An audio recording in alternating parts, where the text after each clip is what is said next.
الحمد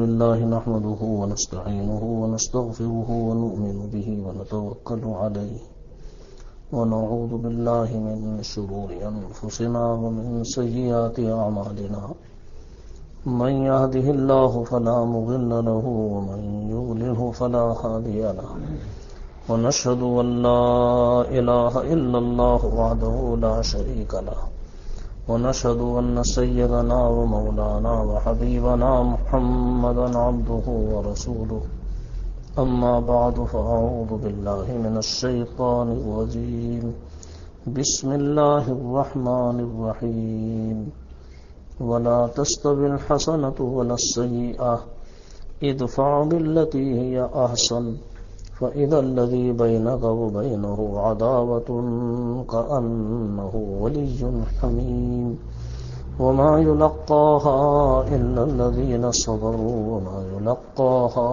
إلا ذو حظ عظيم. معزز سامعین کرام، مذہب اسلام کی بنیاد امن و سلامتی پر ہے، بلکہ ایک دوسرے کو راحت پہنچانے، فائدہ پہنچانے پر اسلام کی بنیاد ہے.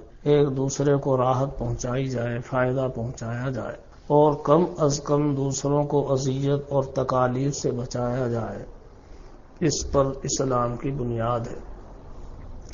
اگر اسلام کے احکام کے اندر غور کیا جائے تو پتہ چلے گا کہ جتنی چیزیں دوسروں کو راحت پہنچانے کی ہیں وہ سب چیزیں اسلام کے اندر عبادت قرار دی گئی ہیں، اور جن چیزوں سے دوسروں کو اذیت اور تکلیف پہنچتی ہے ان سب چیزوں کو شریعت میں ناجائز اور ممنوع قرار دیا گیا ہے. اگر احکام شریعت میں غور کیا جائے تو ادنا غور کرنے سے یہ چیزیں بخوبی معلوم ہو جاتی ہیں کہ دوسروں کو فائدہ پہنچانا شریعت میں اس کی کتنی اہمیت ہے، اور نقصان دینے والی چیزوں سے بچنا یہ کتنا اہم اور ضروری قرار دیا گیا ہے. دیکھو، دوسروں کو فائدہ پہنچانا، ادنا درجے کا فائدہ بھی شریعت کے اندر اتنا اہم ہے. حضرت نبی اکرم صلی اللہ علیہ وسلم نے ارشاد فرمایا: ما من ولد بار ينظر الى والديه الا كتب الله له حجة مبرورا. قالوا وإن نذر كل يوم 100 مرة؟ قال نعم والله أعز وأجل، أو كما قال عليه الصلاة والسلام. حضرت نبی اکرم صلی اللہ علیہ وسلم نے ارشاد فرمایا کہ کوئی بھی نیک بندہ ایسا نہیں جو اپنے والدین کو محبت کی نظر سے دیکھے، مگر ہر نظر کے بدلے میں اللہ تعالی ایک حج مبرور کا ثواب اس کے نامہ اعمال میں لکھ دیتے ہیں. لوگوں نے عرض کیا کہ حضرت، اگر کوئی والدین کو دن بھر میں 100 مرتبہ دیکھے، چونکہ والدین تو گھر ہی میں رہتے ہیں، کہیں آنا جانا نہیں پڑتا، اگر 100 مرتبہ دیکھے، فرمایا کہ اگر دن بھر میں 100 مرتبہ بھی دیکھے گا تب بھی ہر نظر کے بدلے میں اس کو یہی ثواب ملے گا. اور اللہ تعالیٰ تو بہت عزت والے ہیں، اللہ کے خزانے بہت بھرپور ہیں، اس کے خزانوں میں کوئی کمی نہیں آتی. والدین کو محبت کی نظر سے دیکھ لینے پر اتنا اجر و ثواب کیوں رکھا گیا؟ صرف اس لیے کہ اس سے والدین کا دل خوش ہو جاتا ہے. حالانکہ بیٹے نے محبت سے دیکھا، والدین کو کوئی فائدہ تو نہیں پہنچا، لیکن والدین کا ذرا دل خوش ہو گیا کہ جس طرح والدین اپنے بچے کو بچپن میں محبت سے دیکھتے تھے، اس کو پیار کرتے ہیں، اٹھاتے ہیں، اس کو چومتے ہیں، اور اس کا تقاضا صرف محبت ہوتا ہے، اس کے علاوہ کچھ نہیں. اسی طرح جب بیٹا جوان ہو جاتا ہے، اب والدین کی یہ تمنا ہوتی ہے کہ ہمارا بیٹا کم سے کم ہم کو محبت سے تو دیکھے، چاہے ہمیں فائدہ نہ پہنچائے، کچھ دیوے نہیں، خدمت بھی نہ کرے، لیکن کم سے کم محبت سے دیکھ ہی لے. تو اگر بیٹا والدین کو محبت سے دیکھ لیتا ہے، والدین کا ایک درجے میں دل خوش ہو جاتا ہے. تو اتنا ادنا درجے میں والدین کے دل کو خوش کر دینا بھی شریعت میں اتنی بڑی عبادت قرار پائی کہ اس کی وجہ سے حج مبرور کا ثواب اللہ تعالیٰ نے اس کے نامہ اعمال میں لکھ دیا.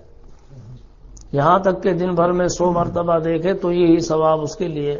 اس سے اندازہ کیا جا سکتا ہے کہ والدین کے دل کو خوش کر دینا شریعت میں کتنا اونچا عمل ہوا، محض ان کے دل کو خوش کر دینا۔ اسی سے اندازہ لگایا جا سکتا ہے کہ اگر کوئی ان کو تکلیف پہنچائے گا تو اس کا کیا حال ہوگا، وہی اتنا ہی بڑا سخت جرم بھی ہوگا۔ اور تنہا یہ والدین ہی کے واسطے نہیں، دوسروں کے واسطے بھی یہی ہے۔ آدمی اپنے بیوی بچوں کو راحت پہنچاتا ہے، یہ مستقل عبادت قرار دیا گیا اس کو۔ حضرت نبی اکرم صلی اللہ علیہ وسلم نے ارشاد فرمایا خیرکم خیرکم لأہلہ وانا خیرکم لأہلی، تم میں سب میں بہتر وہ شخص ہے جو اپنے گھر والوں کے ساتھ اچھا سلوک کرتا ہے، اور میں تم سب کے مقابلے میں اپنے گھر والوں کے ساتھ اچھا سلوک کرنے والا ہوں۔ تو اپنے گھر والوں کے ساتھ اچھا سلوک کرنا یہ مستقل اتنی بڑی عبادت قرار پایا۔ اپنی اولاد کے ساتھ سب اس کے اندر آ گئے، بیوی بھی، بچے بھی، اپنے گھر والے بھی، عزیز و اقارب بھی، سب اس کے اندر آ گئے۔ اور ہر ایک کے حقوق قرآن پاک میں احادیث میں بیان کیے گئے، ان کو مستقل عبادت قرار دیا گیا کہ حق والے کے حق کو ادا کیا جائے۔ بلکہ ایک عام انسان، ہماری اس سے جان پہچان بھی نہیں ہے، لیکن ایک بوڑھا آدمی ہے، اس کو راحت پہنچانا، اس کی تعظیم کرنا مستقل شریعت کے اندر عبادت قرار دیا گیا۔ حدیث شریف میں آیا ہے کہ اگر کوئی آدمی کسی بوڑھے آدمی کی تعظیم کرتا ہے، اس کے بڑھاپے کی وجہ سے، کوئی اس سے رشتہ ناتا نہیں، کوئی تعلق نہیں، صرف اس بنیاد پر کہ بوڑھا آدمی ہے، اس لیے اس نے اس کی تعظیم کی اور احترام کیا، حضرت نبی اکرم صلی اللہ علیہ وسلم ارشاد فرماتے ہیں کہ اللہ تعالیٰ ضرور ایک جماعت کو پیدا فرمائیں گے جس کے بڑھاپے کے وقت میں اس کی تعظیم کرے گی۔ اس میں دو بشارتیں حضرت نبی اکرم صلی اللہ علیہ وسلم نے ارشاد فرمائی ہیں۔ ایک تو یہ کہ بوڑھوں کی تعظیم کرنے کی وجہ سے عمر میں برکت ہوگی، کہ بوڑھا ہونا نصیب ہوگا، اس لیے کہ بوڑھا ہونا نصیب ہر کسی کو تھوڑا ہی ہوتا ہے۔ بہت سے لوگ ہیں جوانی میں چل بستے ہیں، تو دوسروں کی تعظیم کریں گے، بڑوں کی تعظیم کریں گے۔ اللہ تعالیٰ کے یہاں یہ اتنا اونچا عمل ہے کہ اس کی وجہ سے اللہ تعالیٰ اس کی عمر میں برکت دیں گے کہ یہ بوڑھا ہونا اس کو نصیب ہوگا۔ اور دوسری بشارت یہ ہے کہ بڑھاپے میں اس کی تعظیم کی جائے گی۔ ایک آدمی بوڑھا بھی ہوتا ہے، اگر کوئی اس کی تعظیم کرنے والا نہ ہو، احترام کرنے والا نہ ہو، تو یہ مستقل اس کے لیے عذاب بن جاتا ہے۔ اور بڑھاپے میں تعظیم کی جائے تو یہ اللہ کی بہت بڑی نعمت ہوتی ہے، ورنہ اپنی اولاد ہی بعض دفعہ بڑھاپے میں ادب نہیں کرتی اور احترام نہیں کرتی۔ تو اس میں اس کی طرف اس کی بشارت بھی دی گئی کہ بڑھاپا بھی ہوگا اور بڑھاپے میں تعظیم بھی کی جائے گی۔ اللہ تعالیٰ ایک جماعت کو پیدا کریں گے کہ جو اس کی تعظیم کرے گی۔ اس سے معلوم ہو گیا کہ شریعت کے اندر بوڑھے لوگوں کی، چاہے وہ کوئی بھی ہو، اپنا ہو پرایا ہو، اس کی تعظیم کرنا کتنا اونچا عمل ہے۔ تو کسی کو راحت پہنچانا، فائدہ پہنچانا، دل کو خوش کر دینا، یہ اتنی بڑی عبادت قرار پایا۔ اسی طرح تکلیف پہنچانے والی چیزوں کو دور کر دینا، یہ مستقل عبادت۔ حضرت نبی اکرم صلی اللہ علیہ وسلم نے ارشاد فرمایا کہ میرے سامنے جنت کو پیش کیا گیا، میں نے جنت والوں کو ان کا معائنہ کیا، مشاہدہ کیا۔ ایک شخص کو دیکھا کہ جنت میں مزے اڑا رہا ہے، اور وہ صرف اس وجہ سے جنت میں داخل ہوا کہ ایک راستے میں درخت تھا اور جس کی شاخیں کانٹوں والی تھی جو راستے میں آ رہی تھی، اس نے ان شاخوں کو کاٹ دیا تاکہ گزرنے والوں کو راحت پہنچ جائے۔ محض اس عمل کی وجہ سے اللہ تعالیٰ نے اس کو جنت میں داخل کر دیا۔ حضرت نبی اکرم صلی اللہ علیہ وسلم نے ارشاد فرمایا کہ میں نے جنت میں دیکھا ایک شخص، اس کو جنت میں صرف اس وجہ سے داخل کر دیا گیا کہ اس نے پیاس کے وقت میں ایک کتے کو پانی پلایا۔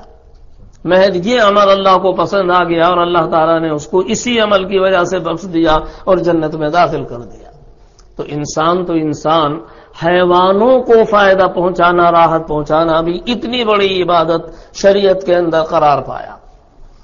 اسی وجہ سے اگر کوئی آدمی دوسروں کو تکلیف پہنچاتا ہے تو یہ اسلام کی شان کے خلاف اس کو قرار دیا، بلکہ مسلمان کی نشانی ہی اس کو قرار دیا کہ اس کے ذریعے سے کسی کو تکلیف نہ پہنچتی ہو، یہ مسلمان کی نشانی ہے۔